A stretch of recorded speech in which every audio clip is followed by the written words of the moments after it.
আমাদের চোখগুলো আমরা নষ্ট করে ফেলেছি। কি বলেন, ঠিক না?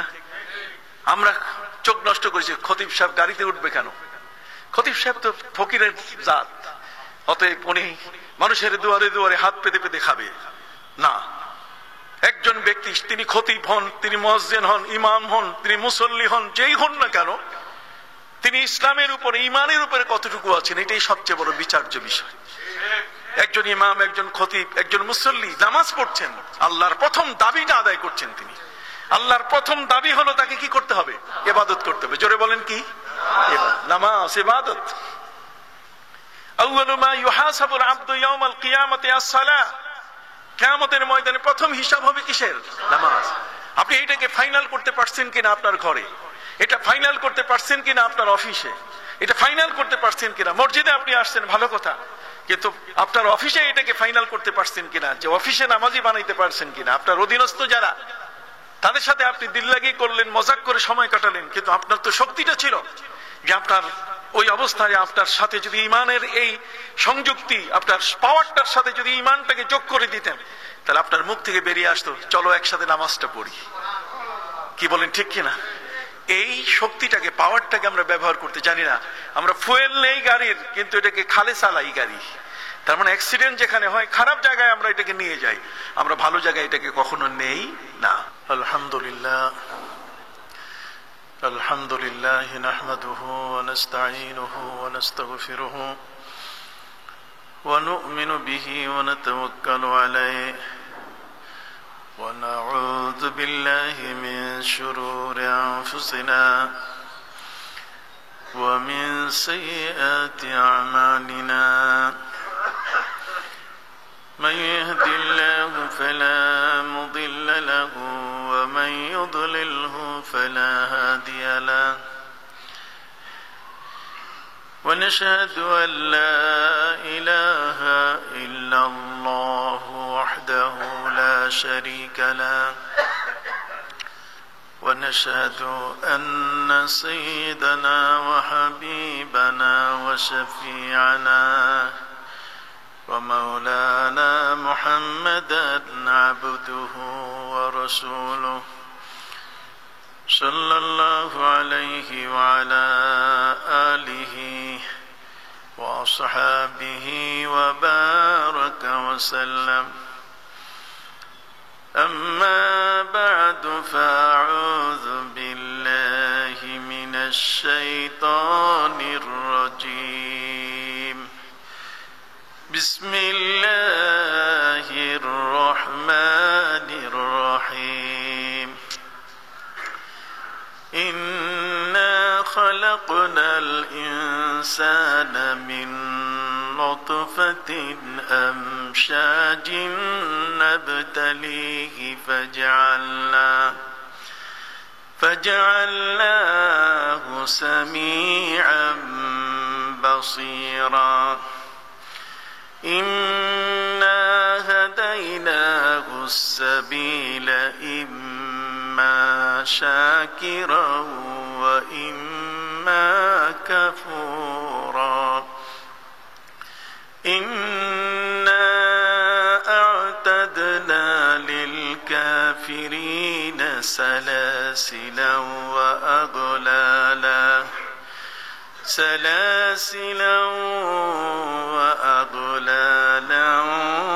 وسعيرا. وقال تعالى مخبرا وآمرا. إن الله وملائكته يصلون على النبي يا أيها الذين آمنوا صلوا عليه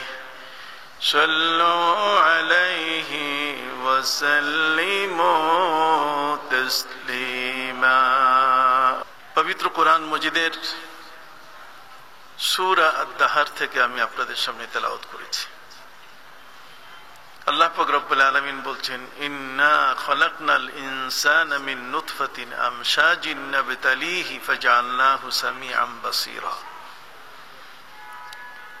আমি মানুষকে সংমিশ্রিত মা বাবার মাধ্যমে এই সূক্ষ্ম রক্তকণার মাধ্যমে আমি তাদেরকে সৃষ্টি করেছি এবং তাদেরকে আমি গভীর দৃষ্টিশক্তি দান করেছি। ফাজআলনাহু সামিআম বাসীরা, এবং তাদের গভীর শ্রবণ শক্তি আমি দান করেছি। ইন্না হাদাইনাহু সাবিলা, আমি তাদেরকে সিরাতে মুস্তাকিম সত্য পথের হেদায়েত দেখিয়ে দিয়েছি। এখন সে হেদায়েত গ্রহণ করুক অথবা ভ্রষ্ট পথ অবলম্বন করুক, এটা তার ব্যাপার। হ্যাঁ, তবে মনে রাখতে হবে যে আমি যারা বিপথে চলবে আমার নির্দেশনার বাইরে, আল্লাহ বলছেন আমি তাদের জন্য শৃঙ্খল, তাদের জন্য বেড়ি এবং তাদের গলায় এই বেড়ি লাগানোর পাশাপাশি আমি তাদেরকে জাহান্নামের শাস্তি দেবার জন্য প্রস্তুতি নিয়েছি। সম্মানিত সুধী, আল্লাহ পাক রব্বুল আলামিন আমাদেরকে কোনটা সত্য কোনটা মিথ্যা, সত্য এবং মিথ্যার এই বিষয় দুটোকে তিনি স্পষ্ট করে দিয়েছেন। সত্য বুঝে নিতেও যেন কষ্ট না হয়, আর মিথ্যা পরিহার করতেও যেন কষ্ট না হয়। এই জন্য সত্য এবং মিথ্যার স্পষ্ট বর্ণনা এবং বিবরণ পবিত্র কোরআন দিয়েছে। পবিত্র কোরআন মজিদে আল্লাহ পাক রব্বুল আলামিন কোনটি হালাল এবং কোনটি হারাম এটা সম্পর্কে তিনি ঘোষণা দিয়েছেন। তিনি আমাদেরকে বলেছেন, ইন্নামাল খামরু ওয়াল মাইসিরু ওয়াল আনসাবু ওয়াল আজলামু রিজসুম মিন আমালিশ শায়তান ফাসতানিবু। আল্লাহ পাক রব্বুল আলামিন বলছেন যে তোমাদের জন্য মদ, জুয়া এবং মূর্তি পূজা, বেদিতে মূর্তি পূজা আর ভাগ্য নির্ধারণী তীর, এগুলো সব শয়তানি কাজ। এগুলো থেকে তোমরা দূরে থাকো। ফাসতানিবু। পবিত্র কোরআন মজিদে আল্লাহ পাক রব্বুল আলামিন ঠিক অনুরূপ ভাবে আমাদের জন্য কোনটা হারাম সেই হারামের ঘোষণাও আল্লাহ আমাদেরকে দিয়েছে। যে রক্তটা ফিনকি দিয়ে বের হয় দামে মাসবুহ, সেটাকে আল্লাহ হারাম করে দিয়েছেন। মাইতা, মৃত, যেটা মারা গেছে এমনিতেই, সেটা খাইতে আল্লাহ তাআলা নিষেধ করে দিয়েছেন। এই ধরনের কথা পবিত্র কোরআন মজিদে স্পষ্ট আল্লাহ পাক রব্বুল আলামিন আমাদের কাছে তার বিবরণ দিয়েছেন। যে হারামটা আজকের পৃথিবীতে, যেটাকে আমরা হারাম বলতে চাই, যেমন সুদ খাওয়া। আল্লাহ বলছেন আহাল্লাল্লাহুল বাই'a ওয়া হাররামার রিবা, আমি ব্যবসা হালাল করেছি, আল্লাহ ব্যবসা হালাল করেছেন এবং সুদকে হারাম করে দিয়েছেন। এই সুদ সম্পর্কে, এটার নিষিদ্ধতা এবং হারাম সম্পর্কে আল্লাহ তাআলা পবিত্র কোরআন মজিদে 7টি আয়াত নাযিল করেছেন। এই 7টি আয়াতের মূল যে ব্যাখ্যাটা, সেটা হলো ইয়ামহাকুল্লাহুর রিবা ওয়া ইউরবিস সাদাকাত। আল্লাহ তাআলা তিনি সুদটাকে ধ্বংস করে দেন আর ব্যবসার মধ্যে তিনি মুনাফা দান করেন। ওয়া ইউরবিস সাদাকাত, এবং দান খায়রাত যেগুলো আল্লাহর পথে হয় সেটাকে তিনি বর্ধিত করে দেন, বাড়িয়ে দেন। জগতের মধ্যে আজকের আমরা যারা, কখনো কি আমরা এই ধরনের চিন্তা করি যে আল্লাহ তাআলা আমাদেরকে কোনটা নিষিদ্ধ করেছেন এবং কোনটা আমাদের জন্য তিনি বৈধ ঘোষণা করেছেন? হালাল হারামের এই বৈধতা আজকে আমরা বিচারে আনি না। মিথ্যা কথা বলা, এটা জায়েজ আছে কিনা, এটা যদি অপরাধ হয় তাহলে এই অপরাধটার মাত্রাটা কি? এটা কি গুনাহে কবিরা না গুনাহে সগীরা? মিথ্যা হযরত নবী ইব্রাহিম আলাইহিস সালাম থেকে এসেছে। সাইয়েদেনা নবী ইব্রাহিম আলাইহিস সালাম, তার সম্পর্কে আমাদের নবী করিম সাল্লাল্লাহু আলাইহি ওয়াসাল্লাম পবিত্র কোরআন মজিদের 3টি বিষয়ে আমাদের নবী সাল্লাল্লাহু আলাইহি ওয়াসাল্লাম বলেছেন, সাদারাত মিন ইব্রাহিমা সালাসু কাযুবাত। ইব্রাহিম আলাইহিস সালাম থেকে তিনটি মিথ্যা প্রকাশ পেয়েছে। কয়টা? তিনটা। কাযুবাত, কিযব শব্দের অর্থ হচ্ছে মিথ্যা। এখন এটা শুনলেই তো আপনি চটকে উঠবেন, যেটা একজন নবীর ক্ষেত্রে তিনি তার থেকে মিথ্যা প্রকাশ পেয়েছে।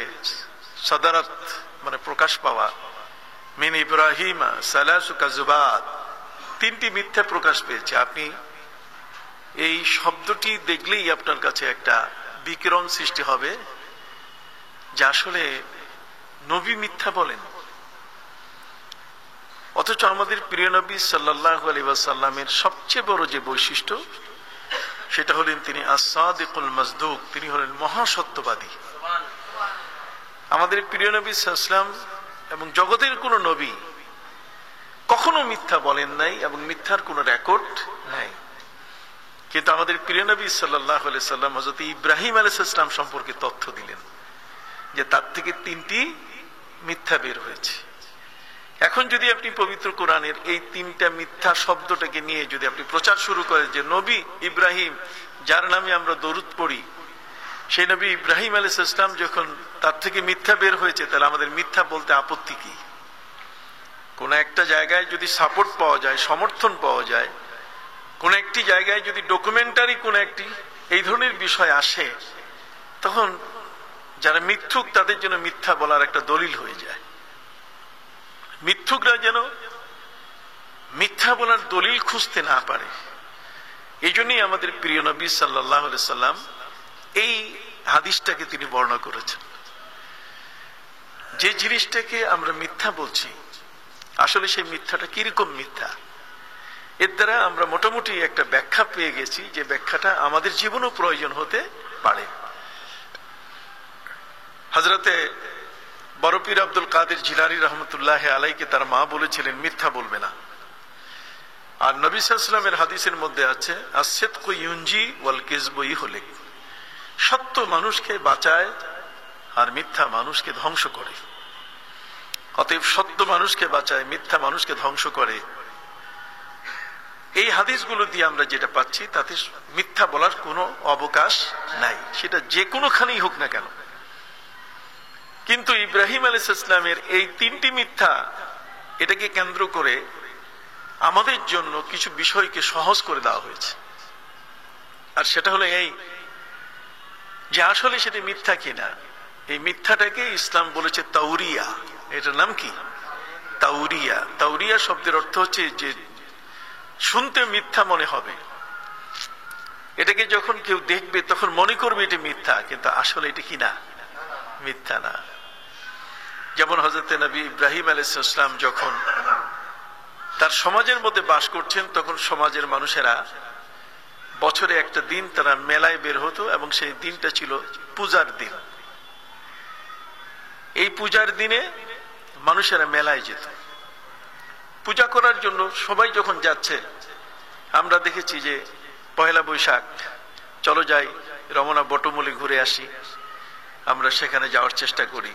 আমাদের মেয়েরা যায়, কেউ খালি পায়ে যায়, কেউ নতুন সাদা শাড়ি পরে, এসো হে বৈশাখ আমন্ত্রণ জানায় এবং বহু আগের থেকে কাল বৈশাখীকে ডাকে। এটা যে কাল, এটা যে আমাদের জন্য বড় ক্ষতিকর, এটা আমাদের ইসলামের সংস্কৃতি কিনা। একটা হচ্ছে দেশীয় সংস্কৃতি আর একটা হচ্ছে ইসলামী সংস্কৃতি। আপনার এই দুটো বিষয় নিয়ে বুঝতে হবে। দেশীয় সংস্কৃতি যেটা, সেটা এক ধরনের, কিন্তু ইসলাম সেটাকে সমর্থন করে কিনা ইসলামের মাপকাঠিতে সেটা বিচার করতে হবে। হযরত নবী ইব্রাহিম আলাইহিস সালামকে তার এলাকার মানুষরা বলছে যে চলো ইব্রাহিম মেলায় যাই। উনি জানেন যে মেলায় গিয়ে সেখানে পুতুল কেনা বেচা হয়, মেলায় গিয়ে সেখানে পূজা হয়, মেলায় গিয়ে অনিসলামিক কার্যকলাপ হয়। তিনি তো একজন নবী হয়ে এই ধরনের কাজে অংশগ্রহণ করতে পারেন না। কিন্তু এমন কিছু ব্যক্তির আহ্বান ছিল, এমন একজন ব্যক্তি তাকে ফোর্স করছিল যে চলো আমার সাথে, আমাদের সাথে। নবী ইব্রাহিম আলাইহিস সালাম একটা মহা বিপদের মধ্যে পড়ে গেছিলেন যে তাদেরকে এখন কি বলে ঠেকাবেন। তখন কোরআন কোট করেছে ফানাজারা নাজরাতান ফিন নুজুম ফাকালা ইন্নী সাকিম। নবী ইব্রাহিম আলাইহিস সালামের সময়কালে সবচেয়ে বেশি দাম গণক যারা যারা তারকা বিজ্ঞানী, তারকার জ্যোতিষী যারা, তাদেরকে তারা খুব মানত। তারকা জ্যোতিষীদের প্রতি তাদের বিশ্বাস অনেক বড়। নবী ইব্রাহিম আলাইহিস সালাম তিনি ওইরকম ভাবে তারকার দিকে তাকিয়ে যদি কেউ কিছু বলে তাই তার সাথে সাথে বিশ্বাস করে। তো কোরআন বলছে ফানাজারা নাজরাতান ফিন নুজুম, নবী ইব্রাহিম আলাইহিস সালাম তিনি আকাশের দিকে তাকিয়ে বললেন ইন্নী সাকিম, আমি অসুস্থ। তো ওরা বিশ্বাস করে নিল যে আকাশের দিকে যখন তাকিয়েছে তারকার দিকে, তাহলে উনি বলছেন অসুস্থ, এটা মিথ্যা নয়। এই জন্য তারা তাকে রেখে চলে গেছিল। এখন প্রশ্ন হলো যে আসলে নবী ইব্রাহিম অসুস্থ ছিলেন কিনা। নবী ইব্রাহিম আলাইহিস সালাম অসুস্থ ছিলেন, কিন্তু আকাশের তারকা দেখে বললেন ফানাজারা নাজরাতান ফিন নুজুম। আল্লাহ বলছেন আকাশের তারকার দিকে তাকিয়ে ইব্রাহিম তিনি বললেন আমি অসুস্থ। এখন তিনি নিজে অসুস্থ ছিলেন না, কিন্তু তাদেরকে তো বললেন যে আমি কি অসুস্থ। এটা বাহ্যিক একটা মিথ্যা। এই মিথ্যার কথাটাই যাতে কোরআন থেকে কেউ কোনোদিন নবী ইব্রাহিমের উপরে যেন কলঙ্ক লেপন করতে না পারে, এই জন্য আমাদের নবী সেটাকে ক্লিয়ার করে দিয়েছেন। সুবহানাল্লাহ। তিনি প্রকাশ্যে এই বিষয়টাকে উল্লেখ করে কোন নবীর উপরে যেন কেউ কোনো আপত্তি তুলতে না পারে, নবীর উপরে যেন কোনো নারাজি আনতে না পারে যে নবীকে আমি মানি না। এই জন্যই ইসলাম হচ্ছে এমন একটি স্বচ্ছ ধর্ম, ইসলামের পবিত্রতা এর পিউরিফাইটি এত বেশি যে কোথাও আপনি নক করবেন, আঙ্গুল বসাবেন কোরআনের কোন আয়াত দিয়ে, সেই সুযোগটাও কি নাই। এর ব্যাখ্যা করেছেন আমাদের প্রিয় নবী মুহাম্মদুর রাসূলুল্লাহ সাল্লাল্লাহু আলাইহি ওয়াসাল্লাম। এই একটি ব্যাপার। ওরা সবাই চলে গেল মাঠে, মেলায় চলে গেছে। আর নবী ইব্রাহিম আলাইহিস সালাম তিনি দেখলেন যে মূর্তি পূজা হয় যেখানে, তিনি সকল মূর্তি ভেঙে তিনি বড় মূর্তিটার কাঁধে কুড়ালটা রেখে চলে আসছিলেন। ওরা ঘরে ফিরে এসে দেখে যে তাদের এই যে উপাসনালয়ের সব মূর্তি ভাঙ্গা, একটা শুধু আছে বড়, যেটা সবচেয়ে বড় যেটা মূর্তি বিশাল আকারের, এই মূর্তিটার কাঁধে কুড়াল। ওরা সবাই মিলে বললো যে এই কাজটা ইব্রাহিম ছাড়া আর কেউ করে নাই, কারণ ছোটকাল থেকেই তিনি প্রতিবাদী ছিলেন মূর্তির। এই মূর্তির প্রতিবাদী হওয়ার কারণে তারা একেবারে আন্দাজ করে ফেলেছে ইব্রাহিম ছাড়া কেউ করে নাই। তো নবী ইব্রাহিম আলাইহিস সালামকে সামনে নিয়ে এখন তাকে প্রশ্ন করেছে যে ইব্রাহিম তুমি বলো এই মূর্তিগুলো কি তুমি ভাঙছো? এটা একটা মহাবিপদ, কারণ উনি যদি বলেন যে আমি ভাঙছি তাহলে সাথে সাথে তার উপরে কি হয়ে যাবে, হামলা হয়ে যাবে, আক্রমণ হয়ে যাবে। এখন তাকে কৌশল গ্রহণ করতে হয়েছে, এবং কৌশল গ্রহণ করে যে কথাটি তিনি বলেছেন সে কথাটিও আসেন শুনেন কোরআন কি বলছে। নবী ইব্রাহিম আলাইহিস সালাম তিনি বললেন কাবীরুহুম হাযা ফাসআলুহু ইন কানু ইয়ানতিকুন। কই বড়টা তো উপস্থিত আছে, পারলে ওইটারে জিজ্ঞাসা করো যে কে ভাঙছে। তার আশপাশের যারা আছে তাদের খবর তো তার থাকার কথা। তোমরা যাকে পূজা করো, যাকে এত বড় মূল্য দাও, যাকে তোমরা তোমাদের পূজার উপাস্য হিসেবে গ্রহণ করেছো, নিশ্চয়ই তার শক্তি আছে বলার। তো কাছেই নবী ইব্রাহিম আলাইহিস সালাম বললেন কবীরুহুম হাযা, বড়টা তো আছে। কবির মানে কি? বড়। গুনাহ কবিরা মানে বড় গুনাহ। তো বলছে কবীরুহুম হাযা, সমস্ত মূর্তির মধ্যে যেটা বড়টা ওটা তো আছে। ফাসআলুহু, ওরে প্রশ্ন করো, ইন কানু ইয়ানতিকুন, যদি কথা বলতে পারে। আসলে কথা বলতে পারে না। ভাঙছিল কে? ইব্রাহিম নিজে। তা না কইয়া উনি বলছেন বড়টা তো এখানে আছে। বড়টা এখানে আছে না, বড় কোনটা, ওইটা না উনি নিজে? এটা উনি বলেন নাই, কৌশল করে কথাটা বলছেন। এই জন্য ইসলাম ভাষা শেখায়। একজনে ডাকাতি করেছে, চুরি করেছে, সন্ত্রাস করেছে, এখন এসে জিজ্ঞেস করলো যে ভাই এখানে কি হয়েছে, কি ঘটনা ঘটেছে? কয় সমস্ত বাড়ি লুটপাট হয়ে গেছে। কে করছে আপনি এটা বললেন না, নাম বললেন না, তার মানে আপনি সেভ হয়ে গেলেন। এখন আপনি যদি অমুকের কথা বলেন তো এটা ফ্ল্যাশ হয়ে যাবে এবং সাথে সাথে আপনাকে সে একটা আক্রমণ করে বসবে। এখন প্রকাশ্যে না পারুক, রাতের বেলায় আপনার উপরে একটা আক্রমণ করে বসবে। এই জন্য সিগায় মজহুল, ভাষার মধ্যে কতগুলো শব্দ আছে যে শব্দের মধ্যে কর্তার নাম থাকে না। চুরি হয়ে গেছে, কে চুরি করছে এটা নাম নাই।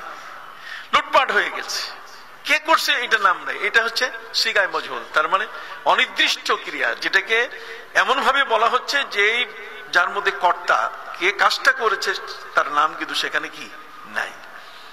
এগুলো হচ্ছে কৌশল। এখন এটা দ্বিতীয় নম্বর একটা মিথ্যা হয়ে গেল যে উনি জানেন, জানার পরেও উনি নিজের পরিচয় সরাসরি না দিয়ে উনি বলছেন বড়টা তো উপস্থিত আছে, পারলে তাকে প্রশ্ন করো। এই গেল দ্বিতীয় নম্বর। তৃতীয় নম্বর হলো যে নবী ইব্রাহিম আলাইহিস সালাম দুইবার তিনি কাবা ঘরে তাকে আসতে হয়েছে। প্রথমবারে তিনি তার স্ত্রী হযরতে হাজরা এবং হযরতে ইসমাইল আলাইহিস সালামকে রেখে চলে গেলেন এবং দোয়া করলেন, রব্বানা ইন্নী আসকানতু মিন যুররিয়াতি বিওয়াদিন গায়রি জি জারইন ইনদা বাইতিকাল মুহাররাম।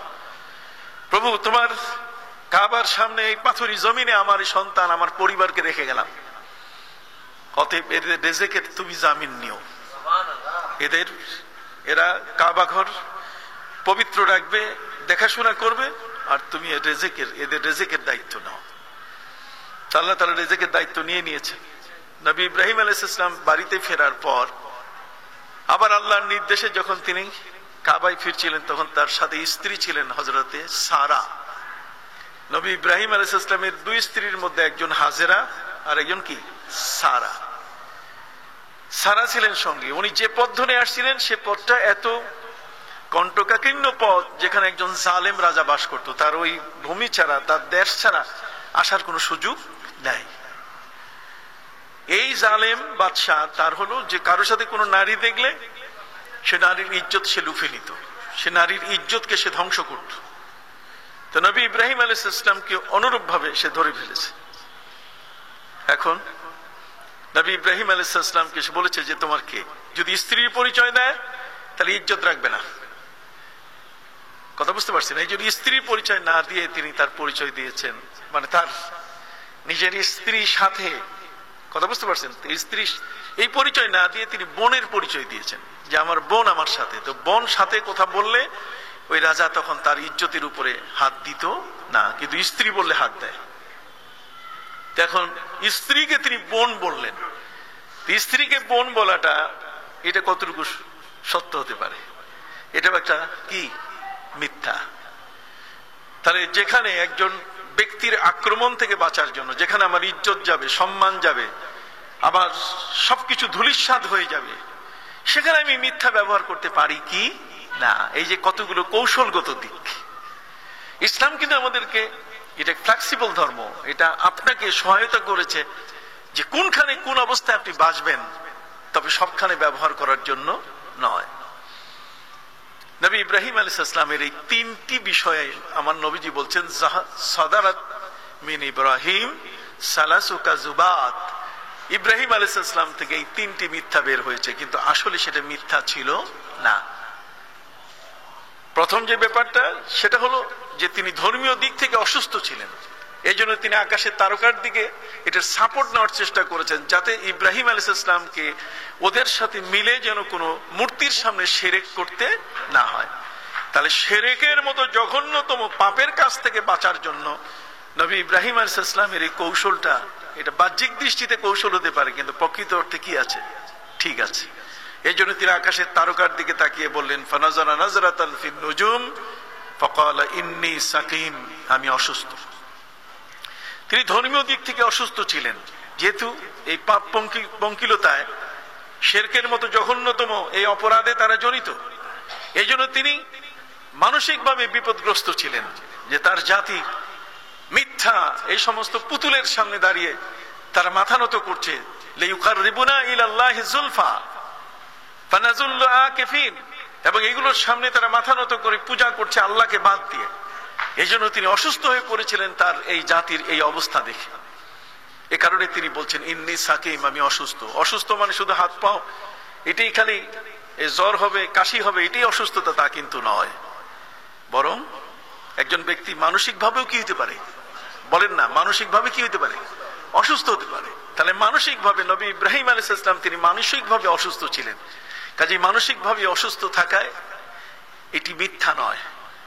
কিন্তু যেহেতু ঘটনা আরেকটা ছিল, যে মেলায় যাওয়ার ব্যাপারটা, সেখানে তিনি কৌশল করেছেন, এটাকে আরবিতে বলে তাউরিয়া। আরবিতে বলে কি? তাউরিয়া।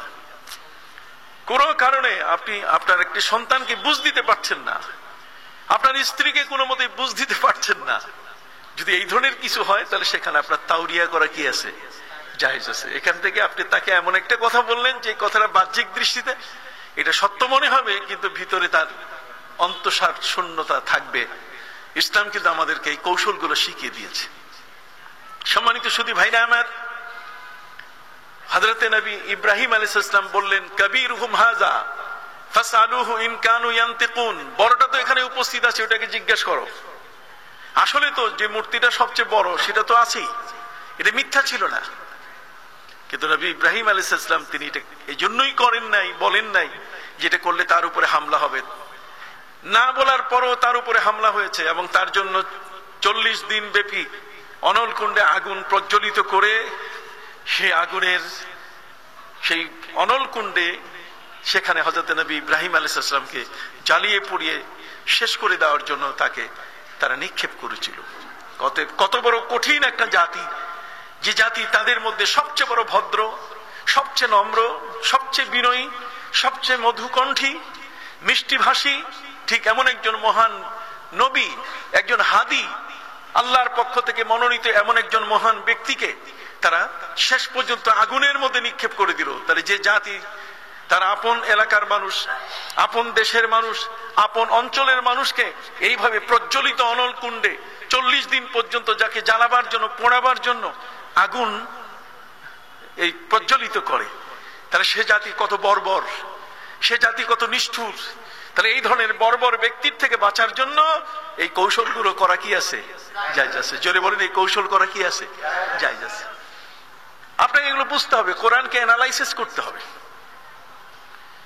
সম্মানিত সুধী ভাইরা আমার, হযরতে নবী ইব্রাহিম আলাইহিস সালাম তিনি সেই জালেম বাদশাকে বললেন, আমার বোন স্ত্রীর পরিচয় দেন নাই। তার কারণ হচ্ছে অনেক সময় চাচাতো বোনকে বিয়ে করা কি আছে, জায়েজ আছে। সারা হলেন হযরতে নবী ইব্রাহিম আলাইহিস সালামের চাচাতো বোন। এই জন্য স্ত্রীর পরিচয় না দিয়ে তিনি কি দিয়েছেন, বোনের পরিচয়। তাদের কাছে মনে হবে উনি মিথ্যা বলছেন, কিন্তু ভিতরগত সম্পর্ক, ব্লাড কানেকশন হিসাবে আমরা যদি দেখি, নবী ইব্রাহিম আলাইহিস সালামের হযরতে সারা ছিলেন কি, চাচাতো বোন। তো চাচাতো বোন হিসাবে তিনি পরিচয় দিয়েছেন, তিনি তো মিথ্যা বলেন নাই। তাহলে আমাদের এই বিষয়গুলো, এগুলো আমরা সহজে পারবো না। আমরা কিন্তু সত্য এবং মিথ্যা, এই মিথ্যাটার ভিতরে যে কৌশলগত কতগুলো দিক আছে, আমরা কি এটা পারবো? একজন লোক সে তার কোন একটা মাল, কোন একটা ব্যবসায়িক জিনিস বিক্রি করছে, নিজে সে তৈরি করে নেই, তারপর সে বলতে যে এটা 100% এটা 1 নম্বর, অথচ দেখা গেছে যে এটার মধ্যে কি আছে। শাড়ি বিক্রি করছে 100% ঠিক আছে, কিন্তু হাত দিয়ে গুনে দেখে যে 12 হাতের শাড়ি 9 হাত হয়ে আছে। তাহলে 12 হাতের শাড়ি 9 হাত হয়ে থাকা, ফরমালিন মিশানো, ফরমালিনের জিনিসটাকে 1 নম্বর বলে মানুষের কাছে প্রচার করা, এই যে মিথ্যার আশ্রয় নিয়ে আমরা যেটা করছি, এটা আমাদেরকে ইসলাম কখনো সুযোগ দেয় নাই। এটা নবী ইব্রাহিম আলাইহিস সালামের ওই অবস্থানের সাথে এটার কোনো সম্পর্ক নাই। এই জন্য আল্লাহ বলছেন, ইন্না হাদাইনাহুস সাবিলা ইম্মা শাকিরাও ওয়া ইম্মা কাফুরা। পৃথিবীর মধ্যে যেটাকে আমি হারাম ঘোষণা করেছি, ওই হারামটা তুমি বেছে নিবে না হালাল তুমি নিবে, এটা তোমার ব্যাপার। আমি গাড়ির মধ্যে ফুয়েল দিয়ে দিয়েছি, তেল দিয়েছি, তুমি ড্রাইভার, এখন গাড়ি চালাবে কোনখানে, এটা খালের মধ্যে তুমি চালাবা না রোডের উপরে তুমি রাখবা, এটা তোমার ইচ্ছা। কথা বললো সুবহানাল্লাহ। ফুয়েলটা আমি দিয়ে দিয়েছি, তোমার মধ্যে আমি শক্তিটা দিয়ে দিয়েছি, তেল আছে তোমার গাড়িতে, যে কারণে তুমি আগায় নিতে পারছো, তেল তোমাকে ঠেলছে, কিন্তু তেলটা তোমাকে ঠেলে নিয়ে যাচ্ছে, এটাকে তুমি চাক্কা কোন জায়গায় দিবা, এটা খালে ফেলবা না এটা রোডে রাখবা, এটা তোমার নিজের ব্যাপার। কথা বল না, তোমার ইচ্ছার উপরে গাড়ির চাকা কিন্তু ঘুরবে। এই জন্য আল্লাহ পাক রব্বুল আলামিন তিনি আমাদেরকে শক্তি দিচ্ছেন, চালিকা শক্তি, তার মানে আমরা চলতে পারি এই শক্তি তিনি দিচ্ছেন। কিন্তু আমার জিহ্বাটাকে ব্যবহার করব, আমার চক্ষুটাকে ব্যবহার করব, আমার হাতটাকে আমি ব্যবহার করব, আমার পাটাকে আমি ব্যবহার করব, আমার এই ধরনের ইচ্ছা শক্তিগুলোকে আমি ব্যবহার করব আমার মতে করে। কি বলেন, ঠিক কিনা? শক্তি তো আল্লাহর পক্ষ থেকে দেওয়া হয়েছে, কিন্তু সেই শক্তিটা দিয়ে যদি আমি কোরআনের তেলাওয়াত করি, তাহলে আমার ইবাদত হয়ে গেল। আর যদি আমি ওই শক্তিটাকে মুখে এটা যদি গান বাজনা দিয়ে নিয়ে যাই, তখন আমার দ্বারা গুনাহ হয়ে যাওয়া সম্ভব কিছু নয়। তাহলে বোঝা গেল মূল শক্তিটা দিচ্ছেন কে? আল্লাহ। এর ব্যবহারের শক্তিটা তিনি আমাকে দিয়েছেন, আমাকে অর্পণ করেছেন, আমাকে একটা স্বাধীনতা দিয়েছেন। আপনি প্রতিষ্ঠানের প্রিন্সিপাল, আপনি ছাত্র ভর্তি করতে পারবেন না, আপনি নিয়োগ দিতে পারবেন না, আপনি কাউকে বরখাস্ত করতে পারবেন না, তাহলে আপনি কিসের প্রিন্সিপাল? পাওয়ারটা তো আপনার মধ্যে থাকতে হবে।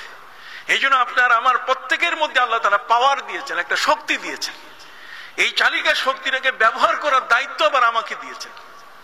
সুবহানাল্লাহ বলেন। এই চালিকা শক্তিটিকে আমি ব্যবহার করব কিভাবে? এই জন্য আল্লাহ পাক রব্বুল আলামিন আমার রূহ, এই চালিকা শক্তিটাকে সত্যের পথে রাখার জন্য তিনি আমার সাথে হিদায়াত দান করেছেন। তার মানে ঈমান দিয়েছেন। তিনি কি দিয়েছেন? ঈমান দিয়েছেন। আমার ঈমানটাকে যদি আমি সচল করতে না পারি, ঈমানটাকে যদি আমি আমার দেহের চালিকা শক্তির সাথে এটাকে যদি স্থাপন করতে না পারি, আপনারা কি বুঝতেছেন আমার কথা? ঈমানটাকে যদি আমার চালিকা শক্তির সাথে যোগ করে দেই, তাহলে আপনি সবসময় দেখবেন যে আমি যখনই কোনো খারাপ দিকে যাব তখন রেড সিগন্যাল দিয়ে দিবে, তখন মন্দটা আমার সামনে স্পষ্ট হয়ে আসবে। আর যদি আমি দেখি যে আমার ঈমান এর সাথে আমি যোগ করতে পারি নাই, আমার সমস্ত বেঈমানি, আমার খারাপ চিন্তাগুলো এর সাথে আমি যোগ করেছি, তখন আপনি দেখবেন যে হাত পা আর ভালো কাজ করবে না।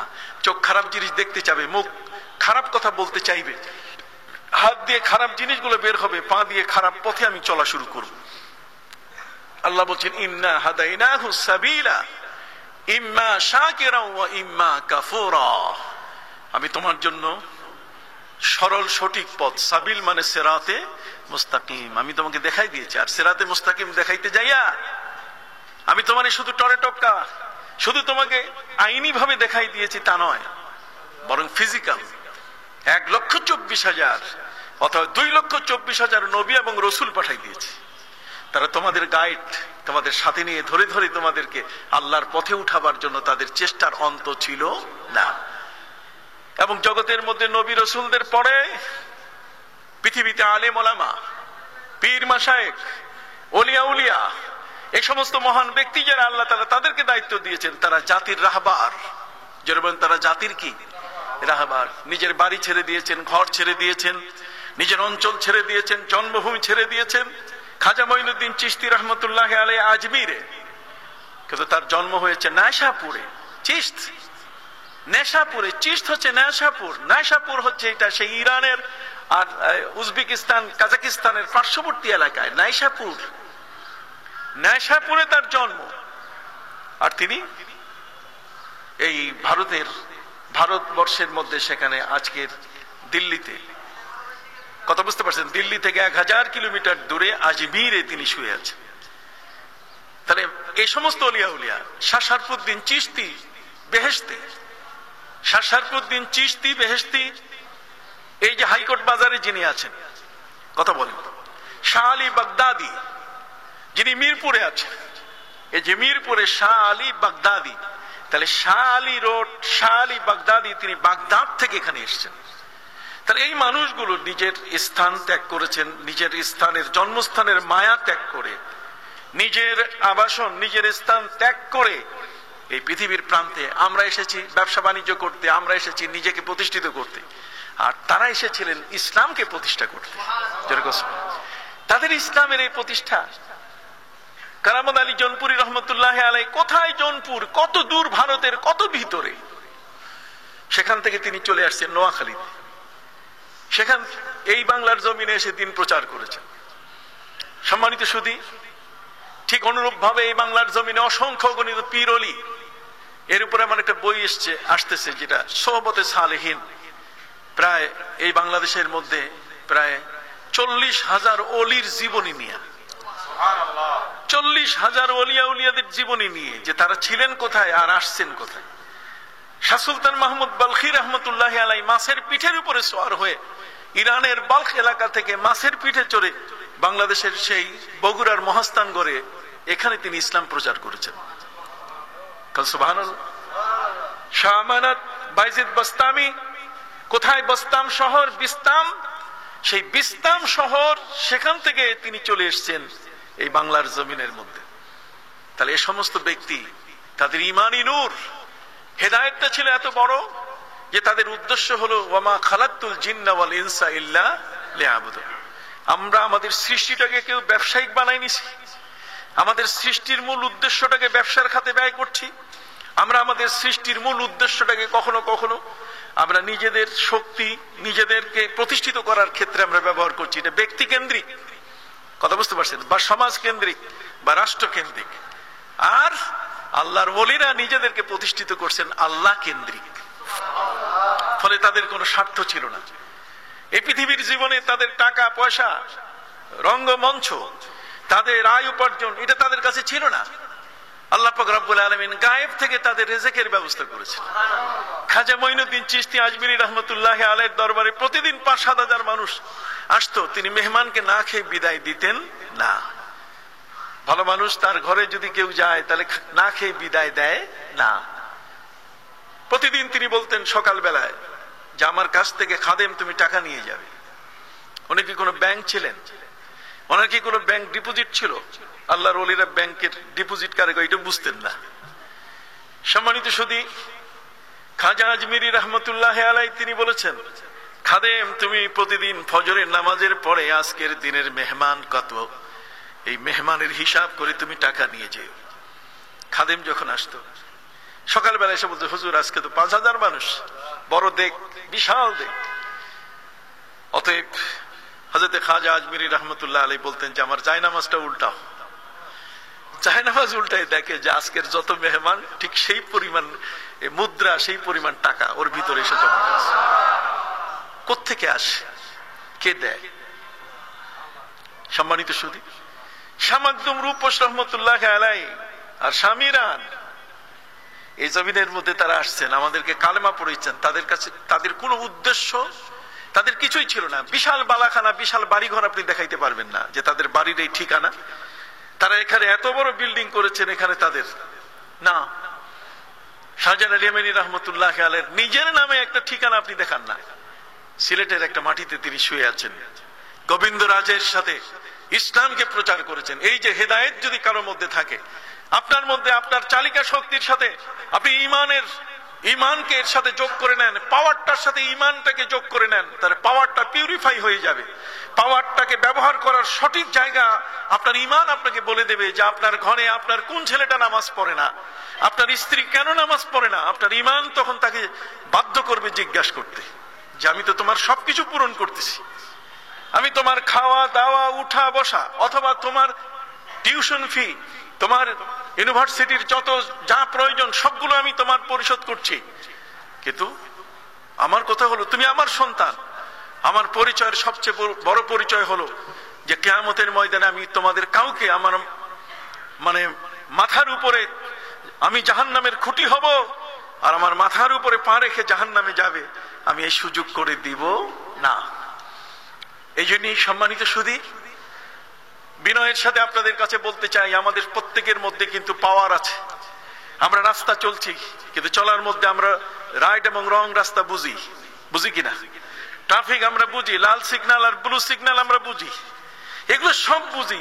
কিন্তু আপনি ইমান কাকে বলে, কুফুর কাকে বলে, গুনাহ কবিরা কাকে বলে, কোনটা হালাল আর কোনটা হারাম, এটা আপনি বুঝবেন না। এই সাইনবোর্ডটা আপনার চিনা নাই, এই সাইনবোর্ডটাকে আপনি দেখেন না, এই সাইনবোর্ডটা আপনি বুঝেন না।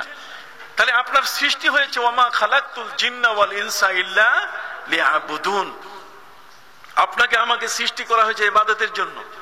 আপনি ব্যারিস্টার হন, আপত্তি নাই, এটা সেকেন্ড থিং। প্রথম কাজটা হলো যে আপনি ইবাদত করেন কিনা।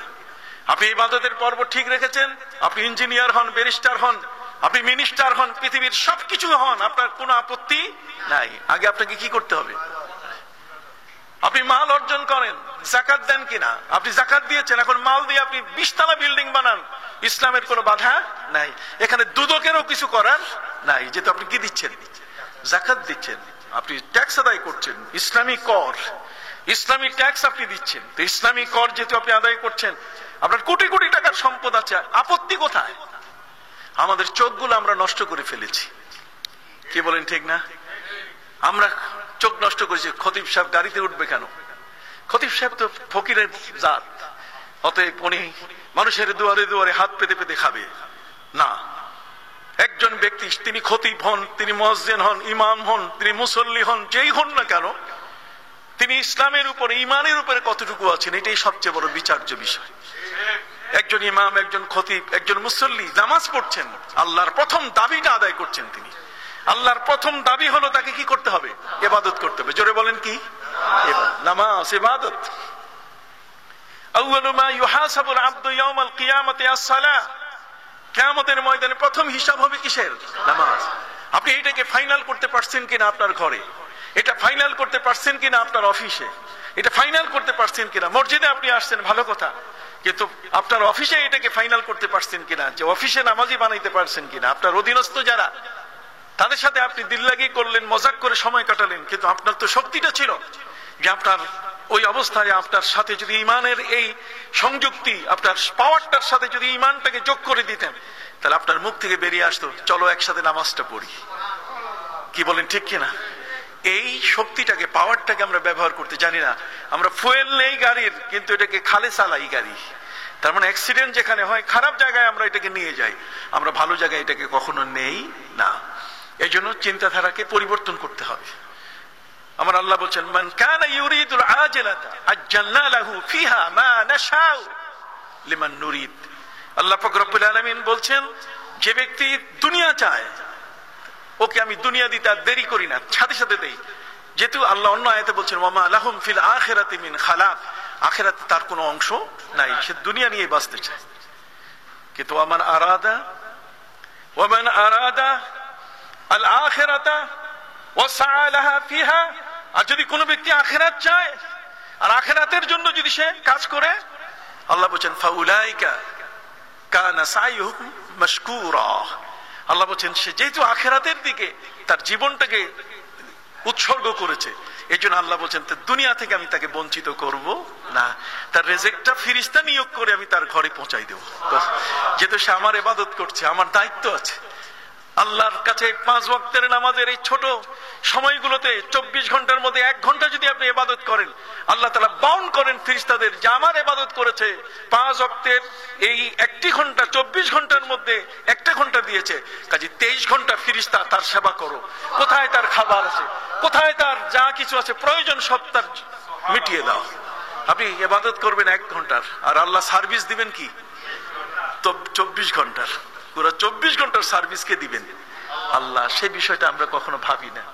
এই জন্য কোরআন বলছে, ইন্না হাদাইনাহুস সাবিলা ইম্মা শাকিরাও ওয়া ইম্মা কাফুরা ইন্না আ'তাদনা লিল কাফিরিনা সালাসিলা ওয়া আগলালা ওয়া সাইরা। কাফের যারা, তাদের জন্য আমি কিন্তু ডান্ডা বেড়ির ব্যবস্থা করেছি, গলায় বেড়ি, হাত বাঁধা, পাও বাঁধা, এবং তাকে ঠিক এমনি করে আমি তাকে জাহান্নামে পতিত করব, তার জন্য জাহান্নাম তৈরি করে রেখেছি। কত ভয় ভীতি আল্লাহ দেখাইয়া আমাদেরকে পথে আনার চেষ্টা করছেন। যদি না আসি, তারপরও 1,24,000 নবী পাঠাই দিয়ে সোজা করার চেষ্টা করছেন। তাও যদি না হয়, তাহলে আলেম ওলামা, জুমার নামাজ, কতক্ষণ না, বিভিন্ন ওয়াজ মাহফিল, বিভিন্ন ধরনের সেমিনার, সিম্পোজিয়াম, ধর্মীয় আলোচনা, রেডিও, টেলিভিশন, নানা ধরনের প্রিন্টিং এবং ইলেকট্রনিক্স মিডিয়াগুলোর মাধ্যমে আল্লাহ তাআলা আমাদেরকে এগুলো প্রচার করার সুযোগ করে দিয়েছেন। ঘরে বসে যেন ইসলামটাকে আমি নিতে পারি। আজকে ইন্টারনেটে ইসলাম আছে, কি বলেন, ঠিক কিনা? ফেসবুকে ইসলাম আছে, আজকে আমাদের ইউটিউবে ইসলাম আছে, সবখানে আমি নেওয়াটা, আমি ভালোটাকে নেব। এই ভালোটা নেওয়ার জন্য আপনার সেই জ্ঞান অর্জন করতে হবে। আল্লাহ যেন আমাদেরকে হেদায়েতের নূর দিয়ে আমাদের এই চালিকা শক্তিটাকে আরো সুশোভিত করে দেন, শক্তিশালী করে দেন। আমরা যেন আমাদের মুখ, চোখ, হাত, পা, আমরা যেন সত্যের পথে এটাকে আমরা গ্রহণ করতে পারি, হালালের পথে যেন নিতে পারি। আল্লাহ কবুল করে নেন সকল প্রাণ। সত্যের সন্ধানে সব সময় সবখানে কাজী টিভি।